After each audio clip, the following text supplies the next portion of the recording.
नमस्कार दोस्तों, ये जो वीडियो है ये पिछले साल से लगभग 1.5 साल से हमारे भारत देश में कोरोना की महामारी के कारण जो स्कूल कॉलेज बंद हो चुके हैं उन की पढ़ाई को सुचारू रूप से पुनः चलाने के लिए सरकार द्वारा विभिन्न कार्यक्रम संचालित किए जा रहे हैं। उन कार्यक्रम पर आधारित प्रश्नोत्तरी इस वीडियो में दी हुई है।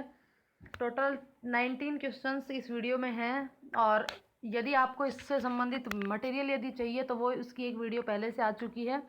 उस वीडियो पर जा कर के आप इससे संबंधित सारी जानकारी प्राप्त कर सकते हैं और उस वीडियो का जो लिंक है वो डिस्क्रिप्शन बॉक्स में और आई बटन में दोनों जगह आपको मिल जाएगा। वहाँ से आप उन वीडियो को देख सकते हैं। तो दोस्तों, आगे बढ़ने से पहले मेरी आपसे एक रिक्वेस्ट है कि यदि आपने अभी तक चैनल को सब्सक्राइब नहीं किया है तो चैनल को सब्सक्राइब करके बेल आइकन को क्लिक कर ले ताकि आने वाली हर वीडियो का नोटिफिकेशन आप तक पहुंच जाए। और रीट की परीक्षा देने वाले सभी विद्यार्थियों को बेस्ट ऑफ लक। यदि कोई बाहर से विद्यार्थी, खास करके महिला अभ्यर्थी, यदि पाली जिले में अगर कोई आ रहा है, वैसे तो महिला अभ्यर्थी आएंगी नहीं, पर फिर भी यदि कोई महिला अभ्यर्थी पाली जिले के देसूरी ब्लॉक में यदि किसी का सेंटर हो तो मुझे बता दे, उसके लिए रुकने की व्यवस्था मैं करने की कोशिश करूँगी। तो चलिए आगे शुरू करते हैं। प्रश्न नंबर 1, कोरोना के कारण बाधित पढ़ाई को सुचारू रूप से चलाने के लिए राजस्थान सरकार द्वारा बिना स्कूल खोले कौन से कार्यक्रम के तहत डिजिटल लर्निंग शुरू की गई? यानी कि घर से पढ़ाई करने वाली कौन सी योजना शुरू की गई जो स्कूल आए बगैर हो सके? ऑप्शन ए सर्व शिक्षा अभियान, ऑप्शन बी शिक्षा आपके द्वार अभियान, ऑप्शन सी आओ घर से सीखे अभियान, आओ घर में सीखे अभियान, या फिर उपरोक्त सभी। तो यहाँ पे ऑप्शन सी आओ घर में सीखें, यह एक डिजिटल लर्निंग शुरुआत की गई थी भारत सरकार द्वारा, राजस्थान सरकार द्वारा, सॉरी, राजस्थान सरकार की पहल है ये। नेक्स्ट प्रश्न, आओ घर में सीखे अभियान का मुख्य उद्देश्य क्या है? इस अभियान का मुख्य उद्देश्य क्या है? बच्चों को घर पर ही रहकर स्वयं पढ़ाई करनी है, बच्चों को घर पर रहते हुए online class work, phone call के जरिए पढ़ाई करनी है, पाठ्य पुस्तकों को घर पर ले जाकर पढ़ाई करनी है, या उपरोक्त सभी। तो यहाँ पे ऑप्शन सी कि बच्चों को घर पर रहते हुए ऑनलाइन क्लास वर्क उनको दिया जाएगा और फ़ोन कॉल के जरिए वो अपनी समस्याओं का समाधान कर सकेंगे। तो इसका मुख्य उद्देश्य है घर पर रहते हुए ऑनलाइन पढ़ाई करना और फ़ोन कॉल के जरिए अपनी समस्याओं का समाधान करना। नेक्स्ट प्रश्न, आओ घर में सीखे अभियान के तहत कौन से माध्यम से बच्चों तक ई लर्निंग सामग्री भेजी जाएगी? आकाशवाणी के द्वारा, व्हाट्सएप के द्वारा, दूरदर्शन के द्वारा, उपरोक्त सभी। तो यहाँ पे ऑप्शन डी उपरोक्त सभी। देखिए, आओ घर से सीखे अभियान के तहत जो बच्चे घर पर उनके जो अध्ययन सामग्री भेजी जाएगी वह आकाशवाणी यानी कि रेडियो के द्वारा एक चैनल है जिसका नाम है शिक्षावाणी, उसके जरिए, तथा व्हाट्सएप पर स्माइल कार्यक्रम और उसके साथ हवा महल के जरिए व्हाट्सएप पर, और दूरदर्शन पर जो डीडी नेशनल चैनल है उस पर एक कार्यक्रम आएगा शिक्षा दर्शन, उसके माध्यम से, यानी इन तीनों के माध्यम से वो जो सामग्री है वो बच्चों तक पहुंचाई जाएगी। तो इसका आंसर होगा ऑप्शन डी उपरोक्त सभी। नेक्स्ट प्रश्न, आओ घर में सीखे किसके द्वारा शुरू किया गया? यह जो आओ घर में सीखे है ये किसके द्वारा शुरू किया गया? राष्ट्रीय शैक्षिक अनुसंधान एवं प्रशिक्षण परिषद NCERT, राजस्थान राज्य शैक्षिक अनुसंधान एवं प्रशिक्षण परिषद RSCERT, माध्यमिक शिक्षा बोर्ड, या फिर शिक्षा निदेशालय बीकानेर। तो यह कार्यक्रम जो कि आओ घर में सीखें, यह कार्यक्रम किसके द्वारा शुरू किया गया? राजस्थान सरकार की राजस्थान राज्य शैक्षिक अनुसंधान एवं प्रशिक्षण परिषद उदयपुर द्वारा इसको शुरू किया गया। नेक्स्ट प्रश्न, आओ घर में सीखें कार्यक्रम की टैगलाइन क्या है? इसकी क्या टैगलाइन है? पढ़ेगा इंडिया तो बढ़ेगा इंडिया, पढ़ेगा भारत, पढ़ेगा राजस्थान बढ़ेगा राजस्थान, सब पढ़े सब बढ़े, घर से शिक्षा अच्छी शिक्षा। इनमें से आओ घर में सीखे कार्यक्रम की टैगलाइन क्या है? तो यहाँ पे ऑप्शन बी, पढ़ेगा नहीं, पढ़ेगा, पढ़ेगा इंडिया तो बढ़ेगा इंडिया, सॉरी, पढ़ेगा राजस्थान तो बढ़ेगा राजस्थान। आओ घर में सीखे कार्यक्रम की टैगलाइन है पढ़ेगा राजस्थान तो बढ़ेगा राजस्थान। नेक्स्ट प्रश्न, डीडी राजस्थान पर कक्षा 1 से 12 के विद्यार्थियों के लिए शैक्षिक सामग्री किस कार्यक्रम के तहत प्रसारित की जाती है? स्माइल, शिक्षा दर्शन, शिक्षा वाणी या ई पाठशाला? तो यहाँ पे डीडी राजस्थान पर शिक्षा दर्शन के द्वारा ये सामग्री प्रसारित की जाती है। देखिए यहाँ पे दूरदर्शन यानी कि टीवी, तो उसके ऊपर शिक्षा दर्शन, आकाशवाणी शिक्षावाणी और व्हाट्सएप पर स्माइल प्रोग्राम के तहत ये सामग्री प्रसारित की जाती है। नेक्स्ट प्रश्न, आओ घर में सीखे कार्यक्रम 2 का शुभारंभ करने की परिकल्पना क्या थी? कि किस कल्पना के आधार पर इसको शुभारंभ किया गया था? ऑप्शन ए होनहार राजस्थान, समर्थ राजस्थान, शिक्षित राजस्थान या सुदृढ़ राजस्थान। इस कार्यक्रम को शुभारंभ करने के पीछे क्या परिकल्पना थी? तो इसका ऑप्शन ए होनहार राजस्थान, ऑप्शन ए होनहार राजस्थान। नेक्स्ट प्रश्न, कोरोना महामारी के दौरान विशेष आवश्यकता वाले बच्चों की घर से पढ़ाई निरंतर चालू रहे, इसके लिए कौन सा कार्यक्रम चलाया जा रहा है? विशेष आवश्यकता वाले बच्चे यानी कि CWSN जो बच्चे हैं, उन दिव्यांग जो बच्चे हैं, उनके लिए घर से सुचारू रूप से पढ़ाई चालू करने के लिए कौन सा कार्यक्रम चलाया जा रहा है? मिशन ज्ञान, मिशन समर्थ, मिशन दिव्यांग या उपरोक्त सभी? तो इसके लिए चलाया जा रहा है मिशन समर्थ, ऑप्शन बी मिशन समर्थ। नेक्स्ट, CWSN विद्यार्थियों हेतु खास तौर पर निर्मित पाठ्य सामग्री को ऑडियो व वीडियो के रूप में व्हाट्सएप ग्रुप बनाए जाएंगे। यानी कि जो CWSN विद्यार्थी हैं, विशेष आवश्यकता वाले जो विद्यार्थी हैं, उनके लिए एक विशेष प्रकार से निर्मित पाठ्य सामग्री होगी। जो दृष्टिहीन छात्र हैं उनके लिए ऑडियो, और जो मूक बधिर हैं उनके लिए वीडियो के रूप में विशेष प्रकार की जो सांकेतिक वीडियो के रूप में इसकी जो पाठ्य सामग्री वो निर्मित की जाएगी। और उसके उनसे संबंधित CWSN का अलग से ग्रुप बनाया जाएगा, जिसकी मॉनिटरिंग कौन करेगा? जिला शिक्षा अधिकारी, ब्लॉक शिक्षा अधिकारी, पंचायती प्रारंभिक शिक्षा अधिकारी या उपरोक्त सभी? तो देखिए यहाँ पे ऑप्शन डी उपरोक्त सभी। जिला स्तर पर जिला शिक्षा अधिकारी, ब्लॉक स्तर पर ब्लॉक शिक्षा अधिकारी और पंचायत स्तर पर पंचायत प्रारंभिक शिक्षा अधिकारी यानी कि PEEO इसकी मॉनिटरिंग करेंगे अपने अपने स्तर पर सभी।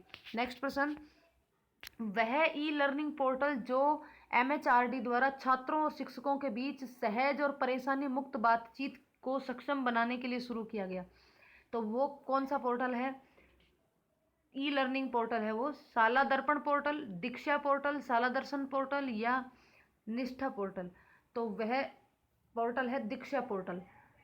यह इस पोर्टल के ऊपर NCERT के साथ साथ सभी राज्यों के, जितने भी राज्य हैं, सभी राज्यों के जो स्टेट बोर्ड हैं, सभी राज्यों के जो बोर्ड हैं, उन बोर्डों के द्वारा पाठ्य सामग्री, उस बोर्ड से संबंधित जो उनकी विषय वस्तु है, जो पाठ्य सामग्री है, उससे संबंधित सभी प्रकार के लर्निंग सामग्री यानी कि अधिगम सामग्री इस पर मिल जाएगी।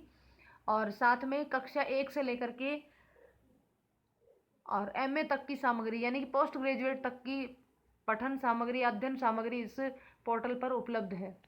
नेक्स्ट प्रश्न, वह कौन सी वेबसाइट है जिसके माध्यम से सभी शिक्षकों को ऑनलाइन प्रशिक्षण दिया जाता है? ई पाठशाला, ई प्रशिक्षण, दीक्षा या निष्ठा?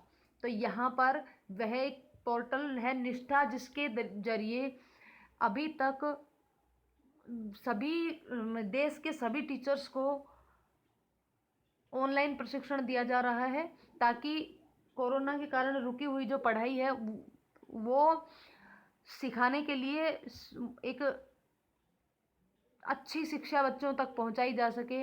इसके लिए टीचरों को शिक्षित किया जा रहा है, प्रशिक्षित किया जा रहा है, तो वह पोर्टल है निष्ठा पोर्टल। नेक्स्ट, निष्ठा ऐप की देखरेख कौन करता है?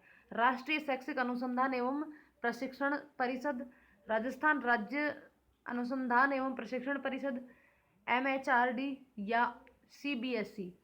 तो इसका सही जवाब है ऑप्शन ए राष्ट्रीय शैक्षिक अनुसंधान प्रशिक्षण परिषद। जो निष्ठा ऐप है, जो अभी तक लगभग 42 लाख शिक्षकों को ट्रेनिंग करवाने का उनका लक्ष्य है, ये उसकी देखभाल करता है राष्ट्रीय शैक्षिक अनुसंधान एवं प्रशिक्षण संस्थान। उसके बाद नेक्स्ट है जो स्माइल कार्यक्रम चलाया जा रहा है। स्माइल कार्यक्रम क्या है? आओ घर में सीखे के तहत व्हाट्सएप ग्रुप के द्वारा जो भेजा जाता है होमवर्क वगैरह, जो भी अध्ययन सामग्री भेजी जाती है, उस कार्यक्रम का नाम है स्माइल। तो इस स्माइल का पूरा नाम क्या है?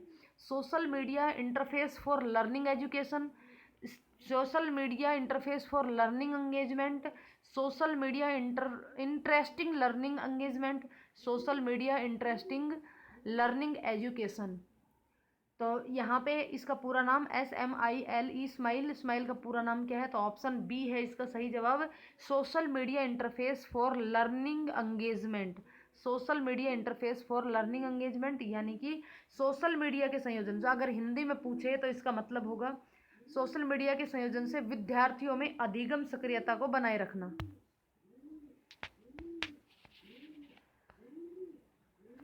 नेक्स्ट, निष्ठा। निष्ठा क्या है? निष्ठा एक पोर्टल है जिसके माध्यम से देश भर के सभी शिक्षकों को प्रशिक्षित करने का कार्यक्रम चल रहा है उसके ऊपर। तो उसकी फुल फॉर्म क्या है? National information for school head and teachers head authority, national initiative for school head and teachers holistic authority, national initiative for school head and teachers holistic advancement, national information for school head and teachers holistic advancement. तो इसकी full form क्या होगी? तो देखिए इसकी full form होगी option C, national initiative for school head and teachers holistic advancement. National initiative for school head and teachers holistic advancement यानी कि स्कूल प्रमुख और शिक्षक की समग्र उन्नति के लिए राष्ट्रीय पहल। नेक्स्ट, शाला दर्पण पोर्टल विद्यार्थियों के लिए निम्न में से कौन से कार्य करती है? विद्यार्थियों की प्रोफाइल बनाई जाती है शाला दर्पण पोर्टल पर, विद्यार्थियों की उपस्थिति का रिकॉर्ड रखा जाता है, मार्कशीट उपलब्ध करवाती है, स्कॉलरशिप से संबंधित जानकारी उपलब्ध करवाती है। यदि विद्यार्थी 2 दिन से अधिक छुट्टी पर रहता है तो उसके द्वारा अभिभावक को सूचित किया जाता है। तो ये 5 बातें बताई गई हैं, इनमें से कौन सा काम शाला दर्पण द्वारा किया जाता है? ऑप्शन ए 1, 2 और 3 सही है, ऑप्शन बी में 2, 3, 4, 5 सही है, ऑप्शन सी में 1, 2, 3 सही है, 1, 3, 5 सही है, या ऑप्शन डी में 1, 2, 3, 4, 5 यानी कि सभी सही है। तो यहाँ पे ऑप्शन इसका आएगा डी, सभी सही है। देखिए शाला दर्पण जो पोर्टल है हमने अभी बताया आपको, शाला दर्पण पोर्टल क्या काम आता है? शाला दर्पण पोर्टल एक ऐसा पोर्टल है जिसके माध्यम से कोई भी बाहर बैठा व्यक्ति स्कूल से संबंधित समस्त जानकारी, उसके विद्यार्थियों से संबंधित समस्त जानकारी और उसके स्टाफ से संबंधित समस्त जानकारी को एक क्लिक में प्राप्त कर सकता है। तो विद्यार्थियों की प्रोफाइल उस शाला दर्पण पोर्टल पर प्रत्येक विद्यार्थी की प्रोफाइल बनाई जाती है, उनकी उपस्थिति का रिकॉर्ड रखा जाता है। हर महीने की 5 तारीख तक शाला दर्पण पर प्रत्येक क्लास की जो अटेंडेंस होती है वो वहाँ पे उसका रिकॉर्ड रखना पड़ता है। और जो बोर्ड की परीक्षाओं के अलावा जो लोकल परीक्षाएं होती हैं उन सब बच्चों की मार्कशीट भी शाला दर्पण से ही निकाली जाती हैं। स्कॉलरशिप से संबंधित समस्त जानकारी भी शाला दर्पण पर उपलब्ध होती है। और साथ में यदि कोई भी बच्चा 2 दिन से अधिक की छुट्टी पर रहता है तो उसके अभिभावक को इसकी सूचना SMS के द्वारा दी जाती है, SMS के द्वारा। तो यहाँ पे इस ऑप्शन डी सभी सही है। नेक्स्ट प्रश्न, शाला दर्पण पोर्टल शिक्षकों के लिए निम्न में से कौन सा कार्य करते हैं? शिक्षकों के लिए क्या कार्य करते हैं?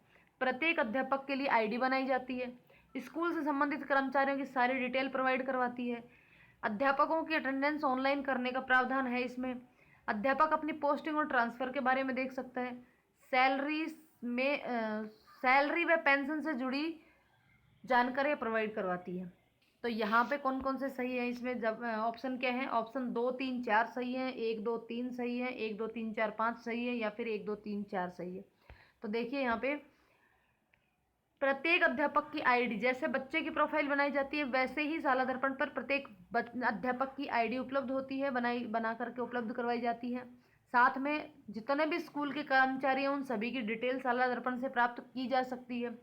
अध्यापकों की अटेंडेंस, जैसे बच्चों की अटेंडेंस ऑनलाइन होती है वैसे ही अध्यापकों की अटेंडेंस भी ऑनलाइन होती है।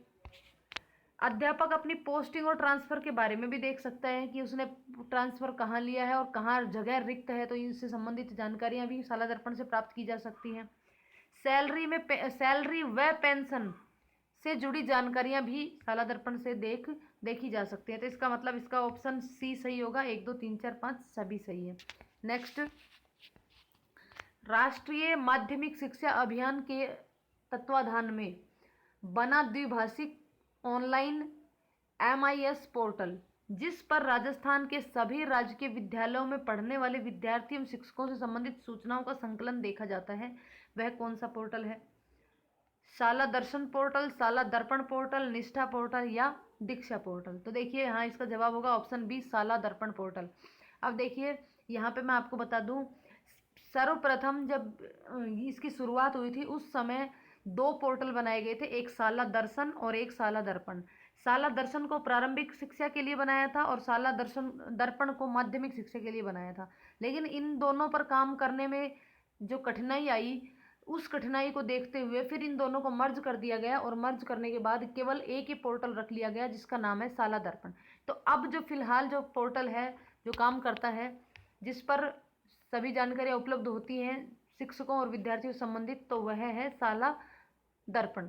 शाला दर्शन पहले था जिसको अभी हटा दिया गया है। और निष्ठा एक ट्रेनिंग, निष्ठा पोर्टल पर देश भर के सभी शिक्षकों को प्रशिक्षित किया जाता है। और दीक्षा एक ऐसा ई लर्निंग पोर्टल है जिसके माध्यम से सभी स्टेट और सेंट्रल गवर्नमेंट के पाठ्य सामग्री इस पर उपलब्ध करवाई जाती है, जो बच्चे और शिक्षक के मध्य वार्तालाप और सहज वार्तालाप का एक माध्यम है। नेक्स्ट प्रश्न नंबर 18, प्रारंभिक शिक्षा के विद्यालय में पढ़ने वाले विद्यार्थी एवं शिक्षकों से संबंधित सूचनाओं का संकलन कहाँ देखा जा सकता है? शाला दर्शन, शाला दर्पण, निष्ठा व दीक्षा। तो अभी मैंने बताया कि फिलहाल के टाइम में यह सब चीज़ें शाला दर्पण पर ही देखी जाती हैं। शाला दर्शन पर शुरू में देखी जाती थी, लेकिन अब शाला दर्शन को और शाला दर्पण को मर्ज करके एक ही बना दिया गया और इसका नाम है शाला दर्पण। नेक्स्ट प्रश्न, वह पोर्टल जिसके माध्यम से कोई व्यक्ति इंडिविजुअल या फिर कॉरपोरेटर्स के द्वारा डोनेशन की सुविधा उपलब्ध करवाई जाती है, किस पोर्टल के द्वारा डोनेशन की सुविधा उपलब्ध करवाई जाती है, वह पोर्टल कौन सा है?